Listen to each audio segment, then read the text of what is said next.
మాలతి మేఘల ఇంటి పని అయిపోయాక మిగిలిన టైం అంతా మొబైల్తోనే గడిపేవారు. మాలతి గంటలు గంటలు మొబైల్లో మాట్లాడుతూ ఉండేది. మేఘ తన ఫ్రెండ్స్ తో చాటింగ్ చేస్తూ ఉండేది. అందుకే ఇద్దరు ఎప్పుడూ కూడా ఎక్కువగా మాట్లాడుకునేవాళ్లు కాదు. ఒకే ఇంటి నీడలో ఉండి కూడా ఇద్దరు వేరువేరు ప్రపంచంలో జీవిస్తుంటారు. ఒకరోజు మాలతి తన గదిలో మాట్లాడుతూ ఉంది. మేఘ కిచెన్ లో పని చేస్తూ ఉంటుంది. నందలాల్ హాల్లో కూర్చుని న్యూస్ పేపర్ చదువుతుంటాడు. అప్పుడే ఒక గిన్నె తీసుకుని పక్కింటి శాంతి వస్తుంది. శాంతి గారు, ఈ రోజు ఏం అడిగేందుకు వచ్చావు? నాకు కొంచెం పంచదార కావాలి. పంచదార అయిపోగానే గెస్ట్లు వస్తారు. కిచెన్ లో ఎవరైనా ఉన్నారా? మేఘ ఉంది, వెళ్ళి తీసుకో. శాంతి కిచెన్ లోకి వెళ్లి మేఘతో ఇలా అంటుంది. ఎలా ఉన్నావు మేఘ? నాకు పంచదార కావాలి, గెస్ట్లు వచ్చారు. అలాగే ఆంటీ, గిన్నె ఇలా ఇవ్వండి. అంత తొందరేం లేదమ్మా. వాళ్ళు గెస్ట్లు దేవుళ్ళేం కాదుగా, మెల్లగా ఇద్దుగాన్లే. మీ అత్తగారు కనిపించట్లేదేంటి? ఆమె పుట్టింటి వారితో కాన్ఫరెన్స్ కాల్ మాట్లాడుతోంది.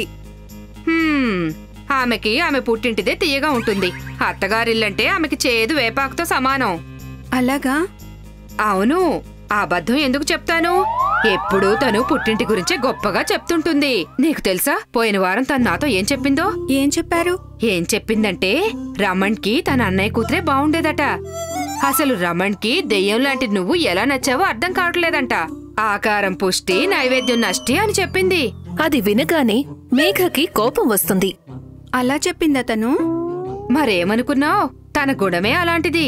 కాని మేఘ, నా పేరు మాత్రం చెప్పకు. నేను విన్నది నీకు చెప్పానంతే. మిగతాది మీరు చూసుకోండి. నేను వెళ్తాను. శాంతి అది చెప్పి షుగర్ తీసుకోకుండానే వెళ్లిపోతుంది.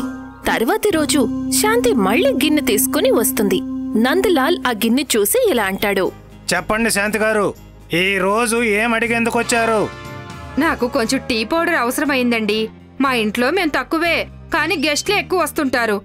లోపల మేఘ ఉందా? మేఘ లేదు, ఆమె అత్తగారు ఉంది. వెళ్ళి తీసుకో. కిచెన్ లోకి వెళ్లగానే మాలతి కిచెన్ ని క్లీన్ చేస్తూ ఉండటం శాంతి చూస్తుంది. ఏంటి మాలతి, ఇంకా వంటింట్లో పనిచేస్తున్నావా? నీ కోడలు ఎక్కడికి వెళ్ళింది? అది విని మాలతి కోపంతో ఇలా అంటుంది. ఆ మహారాణి తన గదిలో విశ్రాంతి తీసుకుంటుంది. నిన్నటి నుండి దానికి ఏమైందో అర్థం కావడం లేదు. ఒక పని చేయడం లేదు, నాతో సరిగ్గా మాట్లాడడం లేదు. ఇంటి పనంతా నేనే చూసుకుంటున్నాను. అయ్యో పాపం, అంటే విడిపోయే దెయ్యం ఇంకా వదల్లేదా ఆమెని? శాంతి అలా అనడం విని మాలతి ఆశ్చర్యపోతుంది. ఏంటి, విడిపోతుందా? మేఘ ఇంట్లో నుండి వెళ్లిపోవాలనుకుంటుందా? అబ్బా, ఏం చెప్పాలొదినా, నువ్వెంత అమాయకురాలువి. నిన్న నేను పంచదార తీసుకోడాకొచ్చినప్పుడు తనే చెప్పింది. ఏం చెప్పిందంటే ఇంటి పనంతా తనే చేస్తుందట. నువ్వు ఇటువైపున్న గిన్నె తీసి అటువైపు పెట్టవట. సుష్టుగా తింటూ బాగా లావవుతున్నావంట. తన జీవితం నరకమైపోతుందంట. ఇంకా ఏవేవో చాలా చెప్పిందిలే. అలా చెప్పిందా తను? నేను అబద్ధం ఎందుకు చెప్తాను? తొందరలోనే విడిపోయే విషయం కూడా నాతో చెప్పింది నీ కోడలు. అందుకే ఆ మహారాణి గారి ముఖం బెలూన్లాగా ఉబ్బిపోయిందన్నమాట. నేను కూడా చూస్తాను ఆస్తి ఎలా పంచుకుంటుందో. ఇంకేముంది, ఆ రాత్రి అత్త కోడళ్లు ఎదురు పడగానే ముష్టి యుద్ధం మొదలవుతుంది. ఒకళ్ల మీద ఒకళ్లు దాడి చేస్తారు. ఒకరి జుట్టు ఒకరు పీక్కుంటారు. నందలాల్ ఆపేందుకు చాలా ప్రయత్నం చేస్తాడు, కాని వాళ్లు అతన్ని పట్టించుకోరు. మామయ్య గారు, ఇక నేను విడిపోయే తీరుతాను. అయినా ఎవరాస్తి ఎవరు పంచుతారు? అసలు నీదిక్కడే ఉందని? ఇదంతా నా మొగుడు సంపాదించిందే. మళ్లీ యుద్ధం మొదలవుతుంది. పాపం నందలాల్ నిరాశతో చూస్తూ ఉండిపోతాడు. అతనికి అర్థమవుతుంది దీనంతటికీ కారణం శాంతి అని. ఈ శాంతి వచ్చి నా ఇంట్లో అశాంతి పుట్టించింది. షుగర్ తీసుకెళ్లలేదు, టీ పౌడర్ తీసుకెళ్లలేదు, కాని పోతూ పోతూ ఇంట్లోని శాంతిని మాత్రం తీసుకెళ్లిపోయింది. ఆమె నిజస్వరూపం ఇవాళ వీళ్ళిద్దరికీ తెలిసేలా చేస్తాను. కొద్ది రోజులు గడిచాక శాంతి మళ్లీ వస్తుంది. నందలాల్ హాల్లో రెడీగా కూర్చునుంటాడు. చాలా రోజుల తర్వాత వచ్చారు మేడం. అది కొంచెం బిజీగా ఉన్నాను. మాలతిని కలిసి వెళ్తాను. ఒక్క మాలతినే ఎందుకు? మేఘా కూడా నీకు ఫ్రెండే కదా, ఇద్దరినీ కలువు. వాళ్ళని ఇక్కడికే పిలుస్తాను. అమ్మా మాలతి, మేఘా, బయటకు రండి. అది వినగానే శాంతికి చెమటలు పట్టేస్తాయి. అది నేను మళ్ళీ వస్తానన్నయ్య. అయ్యో ఉండు చెల్లెమ్మ, ఈ రోజు మీ ఇంటికి గెస్టులు ఎవరూ రాలేదు కదా. మాలతి మేఘ బయటికి రాగానే నందలాల్ శాంతితో ఇలా అంటాడు. శాంతి గారు, మీరు ప్రశాంతంగా కూర్చొని అత్తా కోడళ్ళిద్దరికీ చెప్పండి. ఎవరు ఎవరి గురించి ఏమనుకున్నారో, విడిపోయే విషయం ఎవరు మాట్లాడారు, అలాగే కోడల్ని దెయ్యం అని ఎవరన్నారు? తప్పైపోయింది. ఇంకెప్పుడు ఇలాంటి పని చేయను. చూశావా మాలతి, ఇదే ఈమె అసలు నిజస్వరూపం. మీకు నేను ఇదే చెప్పబోయాను. ఈమె నోరు తెరిస్తే అబద్ధమే చెబుతుంది. చెప్పు శాంతి, నేను చెప్పింది నిజమేనా? తప్పు నీది మాత్రమే కాదు శాంతి, తప్పు మేఘ, మాలతి కూడా చేశారు.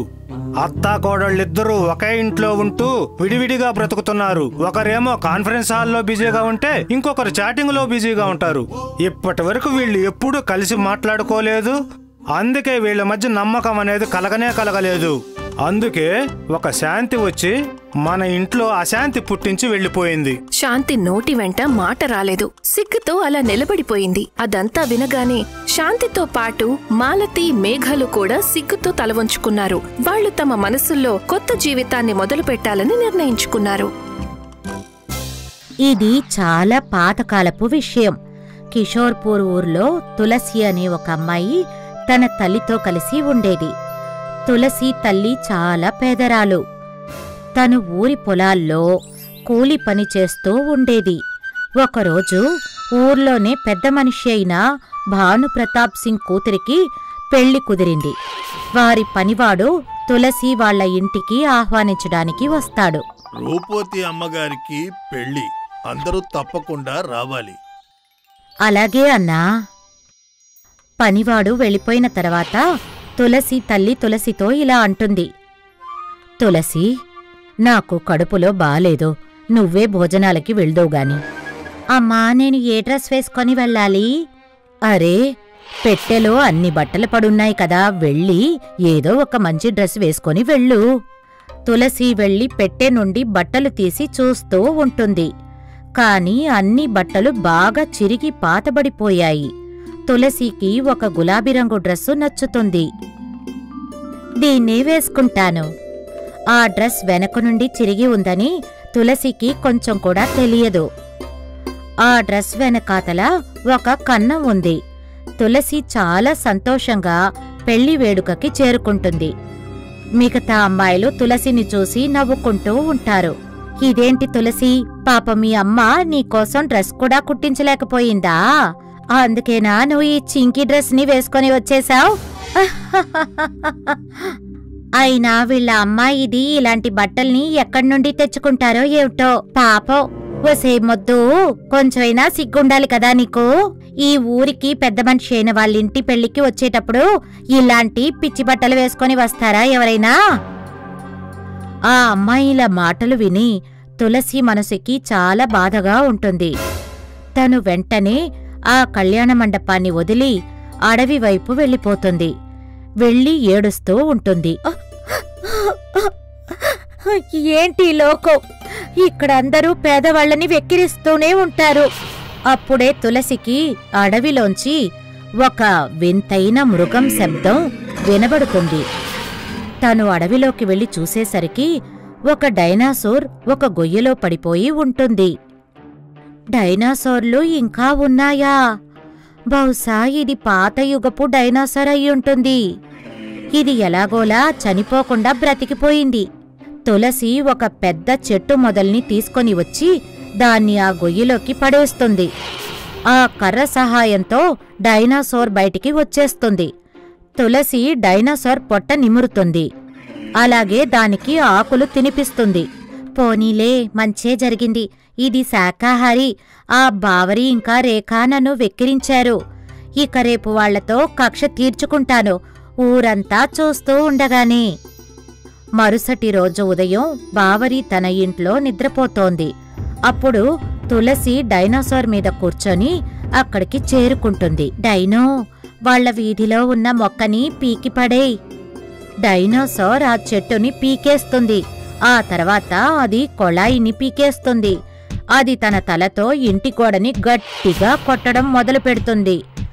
బావరికి తెలివి వస్తుంది. ఒకవేళ భూకంపం వచ్చిందో ఏంటో, పారిపోండి. బావరి ఇంటి బయటికి పరుగు తీస్తుంది. ఏవే, నువ్వు నన్ను బాగా ఏడిపించావు కదా డైనో, ఇక నీ తడాకా చూపించు. డైనాసోర్ బావరిని గట్టిగా తంతుంది. బావరి దూరంగా వెళ్లి ఊర్లో ఉన్న చెరువులో పడిపోతుంది.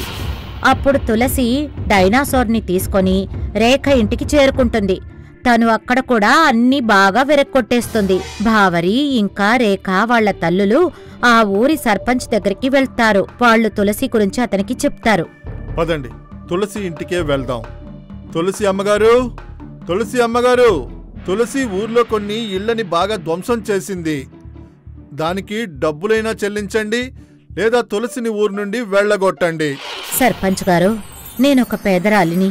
అంత డబ్బు నేను ఎలా కట్టగలను చెప్పండి? అమ్మాయి కాస్త అల్లరిదే, కానీ బావరి ఇంకా రేఖ దాన్ని ఏడిపించారు. అందుకే తను ఇలా చేసింది. అయితే సరే, దానికి పెళ్లి చేసేయి. అలాగే దాని డైనోసర్ తనతో పాటు తన అత్తారింటికి వెళ్ళిపోవాలి. ఇక్కడ వాళ్ళు డైనోసర్ అంటే బాగా భయపడుతున్నారు. తులసి తల్లికి తప్పనిసరి పరిస్థితుల్లో తులసికి పెళ్లి చెయ్యాల్సి వస్తుంది. తులసి భర్త ఆనంద్ ఒక పేద కుమ్మరివాడు. తను మట్టితో కుండలు చేసే పని చేసేవాడు. ఒకరోజు తులసి తనతో ఇలా అంటుంది, ఇలా చూడండి, ఈ విధంగా కుండలు చేసి చేసి మనం ఎప్పటికీ ధనవంతులం అవ్వలేము. మీరు ఊళ్ళో వాళ్లకి డైనోసార్ మీద సవారీ చేయించడం మొదలుపెట్టండి. దానికి బదులుగా డబ్బులు తీసుకోండి. తులసి భర్తకి తులసి సలహా బాగా నచ్చుతుంది. ఇక తను 50 రూపాయల చొప్పున తీసుకొని ఊర్లో వాళ్లకి డైనోసార్ మీద సవారీ చేయించడం మొదలు పెడతాడు. కొన్నాళ్లకి తన సంపాదన బాగా పెరిగిపోతుంది. ఇక కొన్ని నెలల తర్వాత ఆనంద్ ఒక కొత్త ఇల్లు కట్టుకుంటాడు. ఇది చూసి ఆనంద్ వదినకి బాగా ఈర్ష్య కలుగుతుంది. చూసారా, మీ తమ్ముడికి ఆ డైనోసార్ అమ్మాయితో పెళ్ళైన దగ్గర్నుండి తను బాగా ధనవంతుడైపోతున్నాడు. మనం తనని ఇంట్లోంచి వెళ్లగొట్టాం, కాని తనకి ఏం నష్టం కలగలేదు. నువ్వు దిగులు పడకు. ఇవాళ రాత్రి ఆ డైనోసర్ కథ ఎలాగైనా ముగించేస్తాను. దానిపైన సవారీ చేయించే కదా వాడు ఇంత డబ్బులు సంపాదిస్తున్నాడు. ఆనంద్ అన్న రాత్రివేళ నెమ్మదిగా ఆనంద్ ఇంట్లోకి చొరబడతాడు. తను డైనోసార్ని ప్రేమగా నిమిరి తనకి ఆకులు తినిపిస్తాడు. ఎప్పుడైతే డైనోసార్ ఆకులు తినడంలో నిమగ్నమైపోతుందో తను దాని మూతిని తాడుతో కట్టేస్తాడు. ఎందుకంటే డైనోసార్ అరవకుండా ఉండాలి కదా. అప్పుడు తను ఆ డైనోసార్ పొట్టలో ఒక కత్తిని కుచ్చేస్తాడు. డైనోసార్ ఆనంద్ అన్నని గట్టిగా తంతుంది. అతను దూరంగా వెళ్లి అడవిలో పడిపోతాడు. నక్కలు ఆనంద్ అన్నని చంపేస్తాయి. పొద్దుటే తులసి నిద్రలేస్తుంది. ఓరి భగవంతుడా, ఈ డైనోసార్కి ఏం జరిగింది? డైనోసార్ కింద పడిపోయి ఉంటుంది. పాపం చనిపోతుంది. ఎవరో నా డైనోసార్ని చంపేశారు. తను చూసేసరికి డైనోసార్ వెనక డైనోసార్ పిల్ల ఉంటుంది. బహుశా ఇది ఆడ డైనోసార్ అయి ఉంటుంది. అది నిన్న రాత్రే ఈ పిల్లకి జన్మనిచ్చుంటుంది. నిన్ను కన్న తల్లి చనిపోయింది, కాని నేను నిన్ను చాలా బాగా పెంచి పెద్ద చేస్తాను, సరేనా? అలాగే నీకు నీ తల్లి లోటు ఏ రోజూ కలగనివ్వను. ఎవరైనా ఒక వ్యక్తిని ఎంత బాధ పెట్టాలని చూసినా సరే ఆ దేవుడు అనుకున్నట్టుగానే అంతా జరిగి తీరుతుంది. తులసి తన డైనోని పోగొట్టుకొని ఉండొచ్చు, కాని తనకి డైనో పిల్ల దొరికింది.